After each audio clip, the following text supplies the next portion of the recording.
बिस्मिल्लाहिर्रहमानिर्रहीम। अस्सलाम वालेकुम। HI उर्दू TV के तमाम नाज़रीन को आज की इस वीडियो में खुश आमदीद कहते हैं। उम्मीद करते हैं कि आप तमाम दोस्त खैर व आफ़ियत से होंगे। आज की इस वीडियो में आप दोस्तों के साथ एक काताबित की बख्शिश का वाक़या शेयर करूँगा। हज़रत मौलाना मुफ्ती अब्दुर्रऊफ़ सख़रवी रहमतुल्लाह अलैह फरमाते हैं, एक साहिब किताबत किया करते थे। जैसे आजकल लोग कंपोजिंग करते हैं, वो पुराने ज़माने के कातिब थे।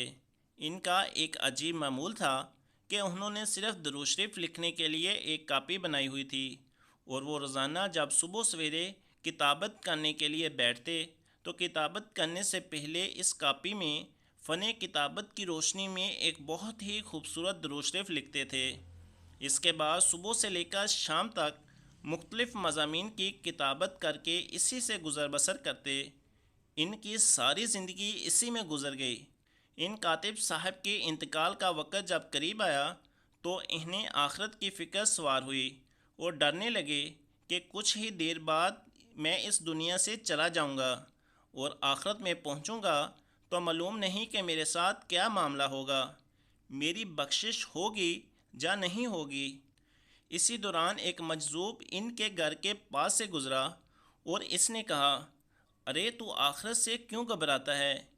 तेरी दुरूद शरीफ की कॉपी अल्लाह ताला की बारगाह में और जनाब रसूलुल्लाह सल्लल्लाहु अलैहि वसल्लम की खिदमत में पेश है और इस पर सही के निशानात लगाए जा रहे हैं कि ये दुरूद शरीफ भी सही है, ये दुरूद शरीफ भी पास है और ये दुरूद शरीफ भी कबूल है। वहाँ तो सही के निशानात लग रहे हैं और तू घबरा रहा है। दुरूद शरीफ तो एक ऐसी मकबूल इबादत है कि अल्लाह ताला इसकी बरकत से आखिरत की निजात का भी इंतज़ाम फरमा देते हैं।